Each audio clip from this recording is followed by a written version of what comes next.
Pierre-Étienne? On y va. On y va. C'est parti.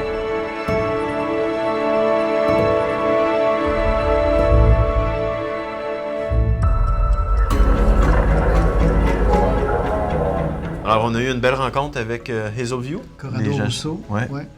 En fait, un des propriétaires de Hazelview, puis c'est la compagnie qu'on utilise pour le volet immobilier. Ce qui est intéressant, c'est que Hazelview a un côté tactique sur l'immobilier, ils ont un côté autant sur le revenu que sur la croissance. Ils sont en affaires depuis un peu plus de 20 ans. Hazelview emploie 600 personnes qui sont aussi des propriétaires de l'entreprise. Et ils ont des bureaux un peu partout à travers le monde, dont New York, Hambourg, Hong Kong et puis ici, leur siège social qui est à Toronto. Hazelview a un actif d'un peu plus de 10 milliards sous gestion et est détenu par ses employés. Oui, ça c'est récent. Ouais. En fait, le concept, c'est que les employés de plus de 2 ans maintenant ont accès à la propriété de l'entreprise pour amener un côté... appartenance. Oui, Ouais. c'est ça.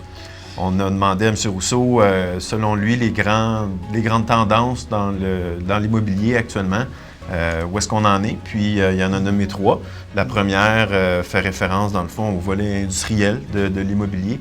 Donc, il nous a parlé beaucoup d'emplacements de type entrepôt pour justement aider à l'engouement du commerce en ligne. Depuis la COVID, il y a eu vraiment une explosion là, de la demande. Puis, pour être efficace, les entrepôts, dans le fond, ont dû être réaménagés, avoir des plafonds plus hauts, des bases plus solides pour être capable de détenir plus d'inventaire, plus d'espace aussi pour circuler, la robotisation des processus. Oui, puis en fait, la deuxième tendance, on parlait des maisons multifamiliales. C'est évident que le prix de l'immobilier a augmenté beaucoup au Canada, mais c'est comme ça partout à travers le monde. Puis un des défis qu'ils ont, auxquels ils pensent, c'est les étudiants puis les familles recomposées. Ce qui fait qu'eux veulent développer des résidences qui sont au goût du jour, mais plus abordables pour pouvoir donner de l'accessibilité. Il y a 2 façons de le faire. Évidemment, on peut acheter un édifice et le refaire pour les normes d'aujourd'hui. Ouais. Mais évidemment, on peut construire un édifice à partir d'un terrain vague. Puis la troisième tendance, ils font beaucoup le mariage entre la technologie et l'immobilier. Ce qui fait que tantôt, tu parlais des entrepôts, mais là, on parle vraiment de tout le côté des centres de data. Toutes les données qu'on utilise sur nos téléphones doivent être entreposées dans des serveurs. Puis, ça demande des immeubles qui sont ajustés. Donc, les 3 qu'on résumé, industriel, logement et informatique ou technologie. On leur a demandé comment est-ce que vous faites pour trouver dans le fond, des opportunités. Puis une règle qu'ils ont chez Hazelview, c'est qu'avant d'acheter une propriété, ils doivent absolument aller la voir. Fait qu'il n'est pas possible d'acheter quelque chose sans l'avoir visité. Puis là, évidemment, avec la COVID, ça a été plus difficile de se promener. Mais là, depuis que c'est possible, bien, ils ont recommencé à faire des investissements du côté américain.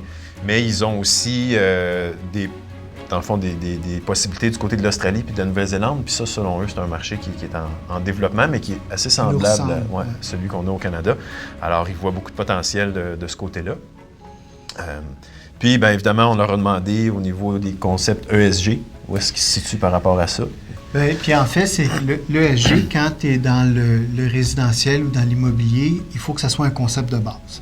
Ce qui fait que eux, quand ils investissent dans un immeuble, ils veulent embellir, si on peut le dire comme ça. Ils veulent bien le marier à l'intérieur du quartier. Ils veulent que les gens soient heureux.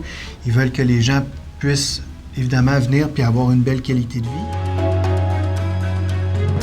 On a demandé à M. Rousseau qu'est-ce qu'il gardait éveillé la nuit, puis nous, on avait en tête des questions à propos des taux d'intérêt, de l'inflation, puis évidemment, ce qu'il nous a répondu, c'est que c'est pas ce genre de choses-là, les choses qu'on voit venir qui l'inquiètent, c'est plus des choses comme la COVID qui sont pas, qui peuvent pas être, dans le fond, prévues, là.